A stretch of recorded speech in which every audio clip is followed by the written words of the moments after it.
धन्यवाद सभापति महोदय। आपने वर्ष 24-25 की पूरक अनुदान मांगों के प्रथम बैच पर बोलने का अवसर दिया, इसके लिए आपका आभार व्यक्त करता हूं।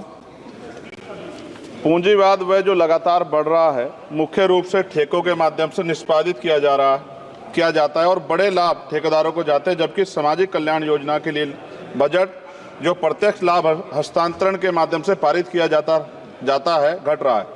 क्या सरकार पूंजीगत व्यय में वृद्धि के साथ अनुपातिक रूप से सामाजिक कल्याण योजनाओं के लिए बजट बढ़ाने की योजना बना रही है?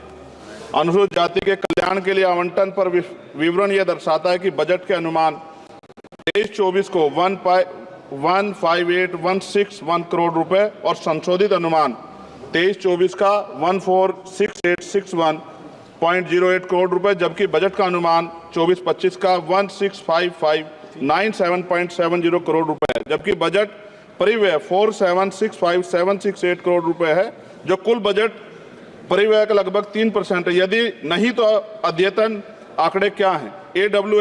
SC/SC योजना मुख्य रूप से आय सर्जन योजनाओं, कौशल विकास और बुनियादी ढांचे के विकास पर सकारात्मक कार्रवाई को लक्षित करती है, ताकि लक्षित आबादी के बीच गरीबी को कम किया जा सके, उन्हें गरीबी रेखा में ऊपर लाया जा सके। सरकार अनुसूचित जाति और जनजाति की आबादी के अनुपात में समावेशी विकास के लिए बजट आवंटित करने के लिए जाति गणना के साथ रुकी हुई जनसंख्या गणना कब शुरू करेगी? क्या सरकार बताएगी कि वर्ष 14-15 से वर्ष 23-24 तक प्रत्येक वित्तीय वर्ष के अनुसार SC, SP और TSP के तहत बजट की वह स्थिति क्या है? वित्तीय वर्ष 2014-15 से वित्तीय वर्ष 23-24 तक SC, SP और TSP बजट का लंबित बैकलॉग क्या है और बैकलॉग को कम करने के लिए क्या योजना है? क्या महात्मा गांधी राष्ट्रीय ग्रामीण रोजगार गारंटी योजना कार्यक्रम पर मद से 1 से पता चलता है कि 23-24 का वास्तविक व्यय 90806 करोड़ रुपए था और 24-25 का बजट अनुमान केवल 86,000 करोड़ रुपए था, जिसमें ग्रामीण श्रमिकों को रोजगार की गारंटी देने के लिए मनरेगा अधिनियम 2005 के तहत 100 दिन में काम देखते हुए भारी कमी की गई है। क्यों? 13.07 करोड़ सक्रिय श्रमिकों को दर्शाता है, जबकि बजट आवंटन 92.56 करोड़ 2024-25 में व्यक्तिगत दिवस सर्जित किए गए, यानी कि अब तक 7 दिन का रोजगार सर्जित किया गया। शायद G20 शिखर सम्मेलन दिनांक 7 फरवरी 2024 के वक्तव्य में संशोधित अनुमान के 74524.29 करोड़ रुपए की खर्च के संकेत दिया गया, जो बदल सकता है। बजट अनुमान 24-25 के तहत सक्रिय जॉब कार्ड धारक श्रमिकों को कितने दिनों की गारंटी कार्ड नौकरी की योजना बनाई गई है? राष्ट्रीय स्तर पर औसत दैनिक मजदूरी भुगतान क्या है? यदि सभी सक्रिय कार्ड धारक श्रमिक 100 दिन काम करते तो कितने बजट की आवश्यकता है? क्या मुफ्त अनाज देने के साथ साथ अतिरिक्त नौकरियां देना उचित नहीं? क्या यह वांछनीय है कि सक्रिय कार्ड धारक श्रमिकों को कम से कम 6 महीने में 180 दिन की आजीविका रोजगार सुनिश्चित करने के लिए मनरेगा निधि में वृद्धि की जाए, ताकि उनमें अपनी रोटी कमाने का गर्व की भावना पैदा और सम्मान के साथ जीने का अधिकार को बढ़ावा मिले। स्कूली शिक्षा और साक्षरता विभाग पर समग्र शिक्षा बजट अनुमान लगभग 10.5% कम दर्शाता है। समग्र शिक्षा बजट अनुसूचित जाति और जनजाति की संख्या के अनुरूप है क्या? सक्षम आंगनबाड़ी और पोषण आंगनबाड़ी सेवा पोषण अभियान किशोरियों के लिए योजनाओं के लिए प्रावधान पिछले वर्ष की तुलना में कम है, जबकि NP ने प्रारंभिक बाल देखभाल और शिक्षा ECCI के पाठ्यक्रम की सिफारिश की, जिसके कारण अधिक आंगनबाड़ी कार्यकर्ताओं को उनके बजट की आवश्यकता है।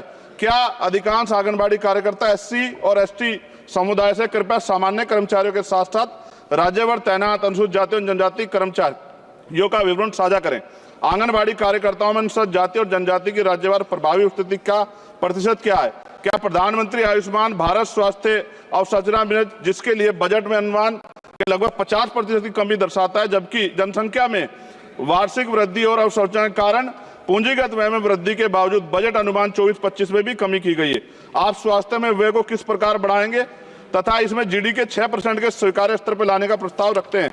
अनुसूचित जातियों की लगभग 80% आबादी सीमांत किसानों और दिहाड़ी मजदूर से बड़ी गांव में रहते हैं, जबकि शेष आबादी शहरी क्षेत्रों में रहती है। इसलिए क्या बड़े पैमाने पर कृषि भूमि पर काम करने वाले दिहाड़ी प्रवासी मजदूरों के लिए किसान सम्मान निधि स्वीकार्य है?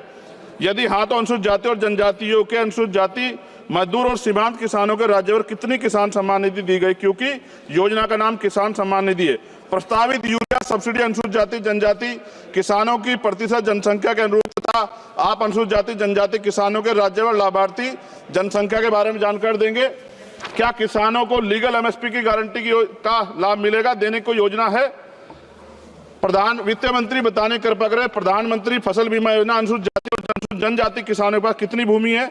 माननीय कृषि मंत्री से अनुरोध है कि वो सामान्य समुदाय की भूमि के सापेक्ष अनुसूचित जाति और जनजाति की भूमि का राज्यवार विवरण दे।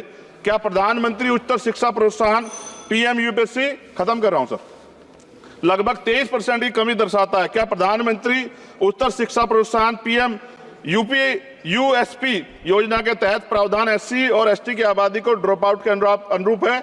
यदि हाँ तो pre matric, post matric, graduation और पोस्ट ग्रेजुएशन के प्रत्येक स्तर पर एससी एसटी छात्रों, ओबीसी छात्रों के ड्रॉप आउट दर क्या है? इसे कैसे कम किया जाएगा? उच्चतर शिक्षा प्रोत्साहन से राज्यवार अनुसूचित जाति और जनजाति लाभार्थियों का प्रतिशत कितना है? प्रधानमंत्री आवास योजना ग्रामीण बजट में कटौती के बावजूद उच्च आवंटन के कारण एससी और एसटी के अधिक घर बनाए गए हैं क्या? संशोधित बजट 2023-2024 में कटौती का क्या प्रभाव पड़ा? वर्ष 23-24 और 2023-24 के राज्यवार 22-23 और 23-24 के राज्यवार एससी एसटी समुदाय के साथ सामान्य समुदाय कितने घर दिए गए? सरकार द्वारा एससी एसटी और सामान्य समुदाय के राज्यवार कितने घर आवंटित हैं? क्या सरकार एससी और एसटी उम्मीदवारों की आवंटित घर की सूची पते के साथ राज्यवार दे सकती है? और अंत में महोदय, सबसे ज्यादा जरूरी है एससी एसटी वर्गों, ओबीसी वर्गों की जान की सुरक्षा। एनसीआरबी का डाटा कहता है कि इतनी महिलाओं पे रेप, एससी एसटी की और हत्याएं होती हैं, आज भी जुल्म होता है और कहीं कोई सुनवाई नहीं है, ना राज्य सुनता है और केंद्र को, क्योंकि हम केंद्र से जुड़े हुए हैं, हम लोग केंद्र में कहते हैं तो राज्य के ऊपर छोड़ देते हैं। क्या दलित, आदिवासी, पिछड़ों को मरने के लिए छोड़ दिया जाए? क्या उनके जीवन का कोई मोल नहीं है? क्या उनकी बेटियों का सम्मान नहीं है? क्या उनकी बेटियां देश की बेटियां नहीं है? क्या उनकी माओ को अपने बच्चों की सुरक्षा की गारंटी मिलनी चाहिए, नहीं मिलनी चाहिए? जब बजट का तो सर तब कुछ करेंगे जब वो जिंदा रहेंगे। मैं लगातार इस पे आवाज उठा रहा हूं और मुझे नहीं लगता कि इस पे कोई उम्मीद हमें ज्यादा बची है। मैं आपके माध्यम से प्रधानमंत्री से मांग करता हूं कि इन वर्गों की सुरक्षा की व्यवस्था सुनिश्चित किया जाए। जब जिएंगे तभी तो कुछ आगे बढ़ेंगे, और अभी तो 75 साल बाद कहां खड़े हैं, ये किससे छिपा बनी। बहुत बहुत धन्यवाद श्री दर्शन, आपने मुझे मेरी बात रखने का मौका दिया।